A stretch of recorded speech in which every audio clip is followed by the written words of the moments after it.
Fort të dashton vlezër në episkopat dhe në meshtari, të dashton motrat të nderit, seminarist dhe kandidat nga Shqipëria, Malizi dhe Kosova, të ndëruar klerik të Bashkisë Islame që jeni këtu të pranishëm me xhamatin tuaj, të ndëruar autoritete civile, kryetarja parlamentit, deputet dhe gjithë të tjerët sa jeni këtu,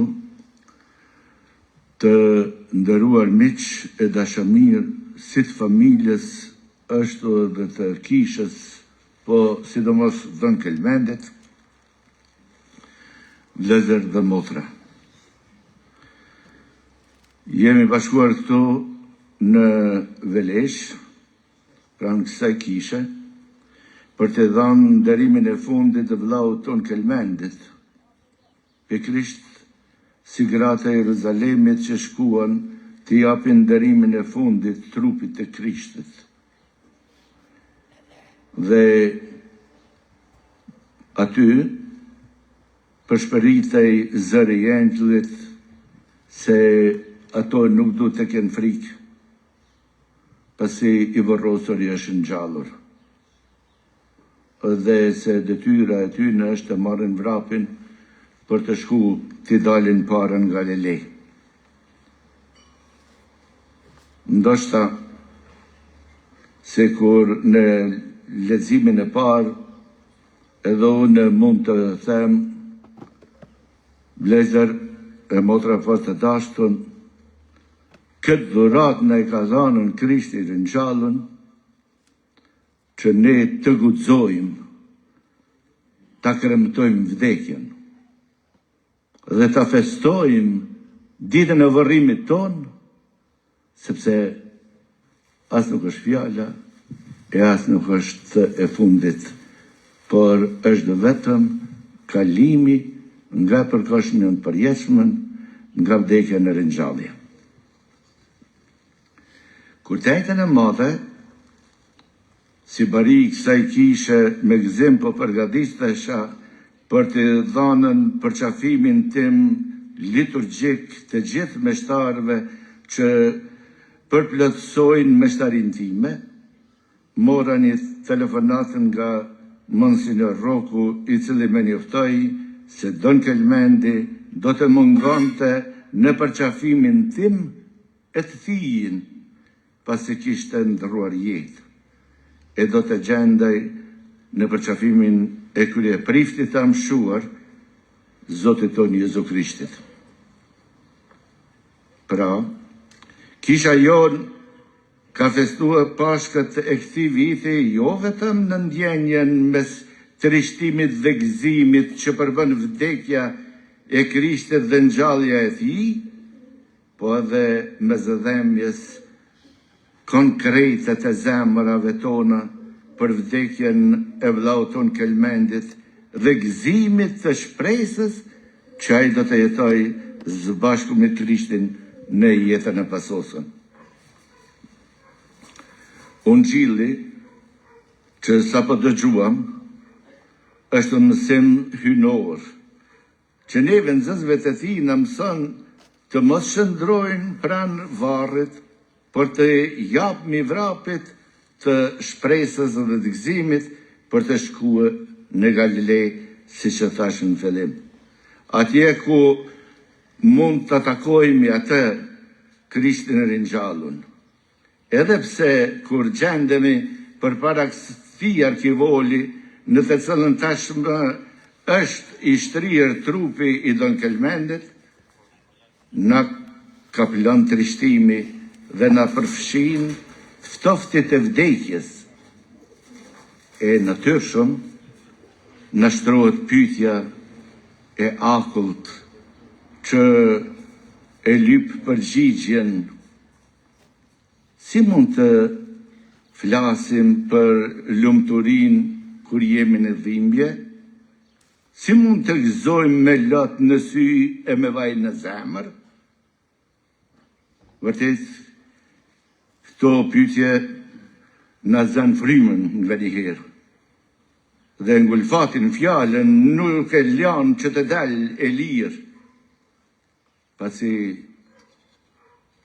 vdekja pa fej është fjallë që s'ka përgjigje. E shumë qka është mështjellën në fej. E feja i mështjell gjonët e bukura në mister. E ne që mbajmë shikimin tonë drejt Krishtit të kryzuar dhe të ringjallur, arrijm të dëgjojmë zërin e engjullit brivarit Krishtit, i cili thot edhe sot: mos keni frikë, mos e kërkoni të gjallën në të vdekun.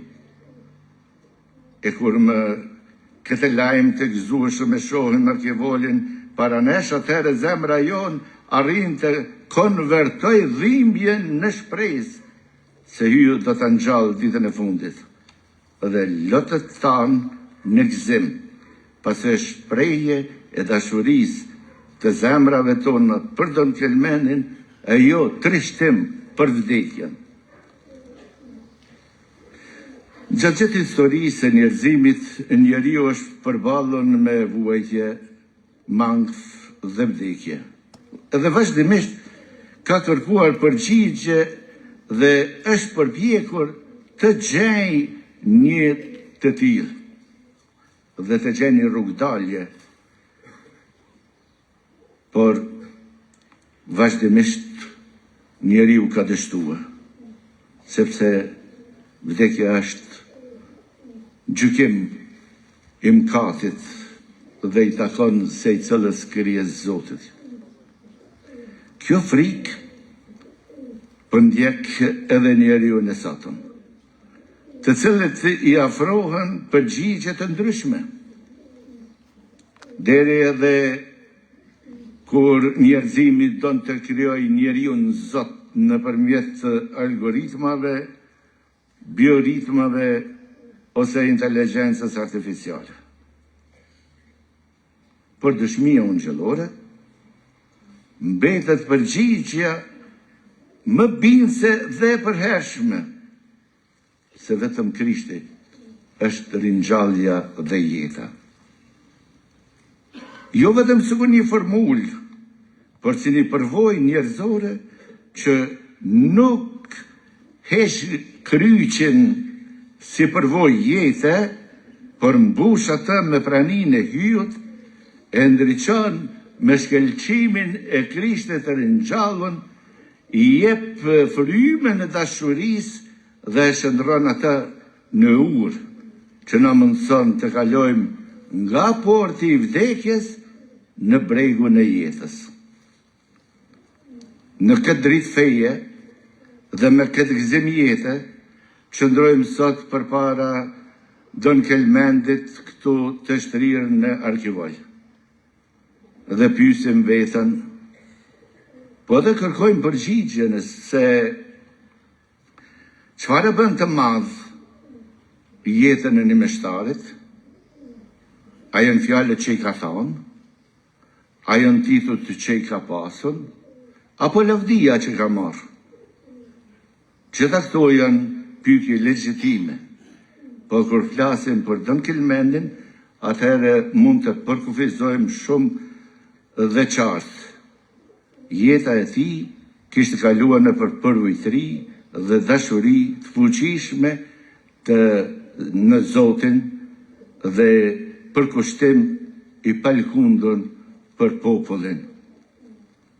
Pasi Don Kelmeni nuk ishte nga ata që kërkojnë shpërblim për sakrificën e dëshmuar, ose për dëshminë që kanë dhënë gjatë luftës. Nuk ishte nga ata që mburrej për atë që kishte bërë për të fituar lavdinë e njerëzve, por ishte nga ata që dinte dhe binte në gjujë dhe t'i lutej Zotit, e ta falenderonte atë për mundësinë që i kishte dhënën që në atë kohë të bëjë dëshmi e tij para popullit e para të gjithë të tjerëve. Pastaj, nuk ishte as nga ata që përpiqen me lavdin e dikurshme të mbulojnë gabimet e tashme, lekështirat e tyne, por i për ullër gjëndzoj para kryqet e Krishtit për të kërkuar mëshirë e për të ndihmuar atë që të përmirësohej ditë për ditë. Nuk ishte as nga ata që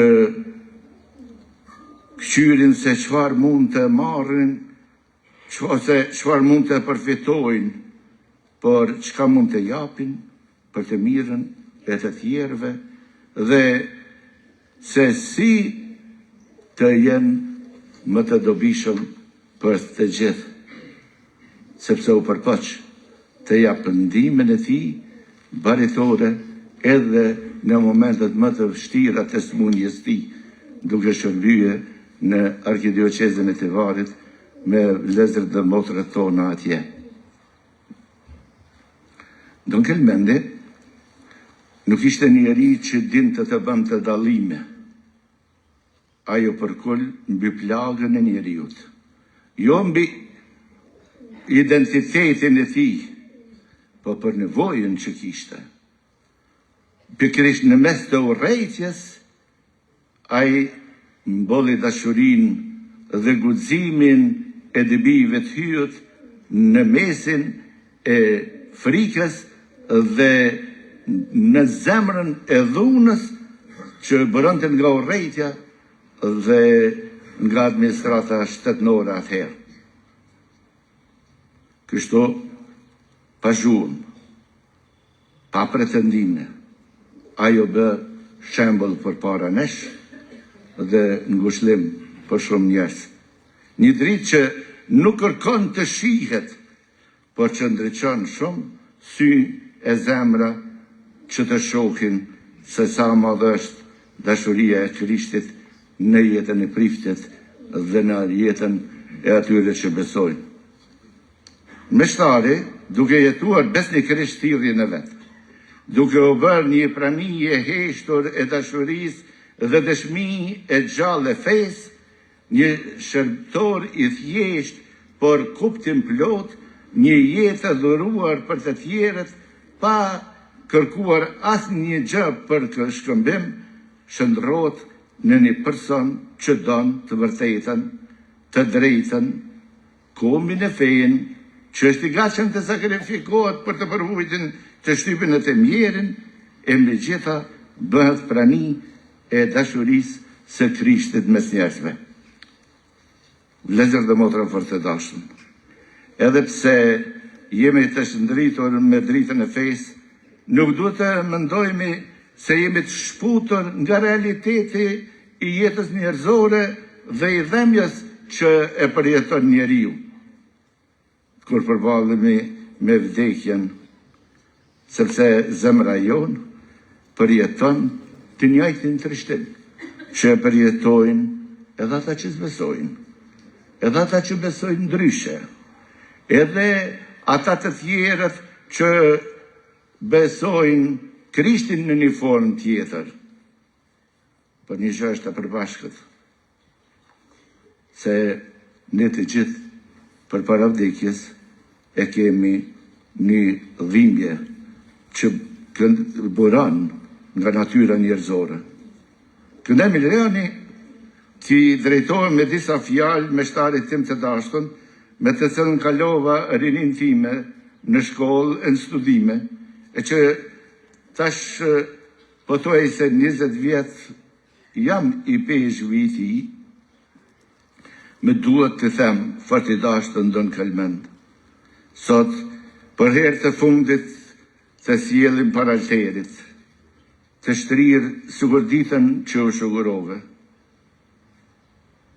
E sikur të solli nanën në jetë, duke të përkunun në djep, kisha të ka futën këtë arkë për të quë nërvorë, dhe duke shpresuar me fe që nga tje do të nxjerrë Krishti, sikur është të ringjallur nga të vdekunit, ashtu të gjithë neve në për të do të kemi jetën. Ditën e fundit, kur do të rishfaqet përsëri lavdia e tij. E ndërsa bëjmë këtë gjë, zemra jonë ndahet mes dhimbjes dhe shpresës. Dhimbje sepse po ndahemi, shpresë sepse besojmë. Deri tani ke jetuar në kohë, urdhno tani jeton në amshim. Deri tani ke dashur në kufit e zemrës njerit, tani je në dashurin e pakufishme të hyjut. Deri tani ke shërbyer mes njerëzve, tani qëndro mes engjëjve dhe shenjtërve para fytyrës së Zotit. Deri tani ke jetuar në hijen e trishtimit të mëkatit, tani shijoje madhrinë e mëshirës së Zotit. E ne të sigurojmë se dëshmia që ke bërë deri sa ishe gjallë, sidomos gjatë luftës, nuk do të humbet kur pasi është shkruar në përvojën e jetëve njerëzore që i ke dashur, e ke përkrahur dhe i ke shpëtuar. Dëshmia jote se shqiptarët varësisht dasive fetare janë vëllezër gjaku, se kur të tjerët i shtypin, ata dinë të qëndrojnë besnik ndaj dashurisë për njëri tjetrin deri në vdekje, e kur gabojnë nuk hezitojmë që të çortojmë me dashuri, do të vazhdoj të jetë e pranishme kjo dëshmi e jotja, sikur në Kish ashtu edhe në Kosovë. Pushoni paqen në Krishtin vëlla, e mos na harro në lutjet e tuaja për ne. E ne, vëllezër dhe motra, që të gjallë jemi bashkuar për të nderuar Don Kelmenin, le të përjetojmë këtë moment si një thirrje dhe mundësi për të përmirësuar jetën tona, për të thelluar më thellë në vlerat e dashurisë, për të marrën më me dignitet përgjegjësitë dhe detyrat dhe për të dëshmuar dashurinë për njëri tjetrin dhe me njëri tjetrin me të njëjtën zell. Sepse në fund nuk do të mbetet as ajo që kemi marrë, as ajo që kemi dhënë. As aq më pak që kemi thënë, pasi në mbetet vetëm dashuria që kemi ndjerë, që kemi dëshmuar me vepra dhe që kemi marrën si dhurat për hyjut. Pasi dashuria është dhurat dhe hir që vjen prej Zotit, e vërtet, ne jemi produkt i kësaj dashurie. Këndaj nuk do t'i takojmë dheut, për qiellit nuk jemi bitë e vdekjes, por bitë e hyjut të gjallë. Amen.